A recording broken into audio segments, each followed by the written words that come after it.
ആരാണ് ഈ വാസ്തുപുരുഷൻ എന്ന് നോക്കാം. നമ്മളൊരു സ്പേസിനെ അനലൈസ് ചെയ്യുമ്പോൾ പ്ലോട്ട് ആയിക്കോട്ടെ, ബിൽഡിംഗ് ആയിക്കോട്ടെ, കോർണർ ടു കോർണർ പ്ലേസ് ചെയ്തിരിക്കുന്ന ഒരു രൂപമായിട്ട് കാണിച്ചിരിക്കുന്നത്. അപ്പൊ ഇതൊരു കോൺസെപ്റ്റ് ആണ്, അല്ലാതെ യഥാർത്ഥത്തിൽ ഇങ്ങനെ ഒരാൾ നമ്മുടെ സ്പേസിലില്ലല്ലോ. അപ്പൊ ഒരു സ്പേസിലെ ഡേറ്റയെ അനലൈസ് ചെയ്യാൻ നമ്മളെ ഹെൽപ്പ് ചെയ്യുന്ന ഒരു ടൂളാണ്.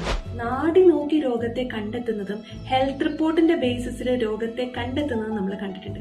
ഇതൊക്കെ നമ്മുടെ ബോഡീനെ അനലൈസ് ചെയ്യാനുള്ള രണ്ട് രീതികൾ, അല്ലെ, രണ്ട് ലാംഗ്വേജസ്. അതുപോലെ മൂന്നാമതൊരു ലാംഗ്വേജ് ആണ് വാസ്തു. അതിന് നമ്മളെ ഹെൽപ്പ് ചെയ്യുന്ന കോൺസെപ്റ്റ് ആണ് വാസ്തുപുരുഷൻ.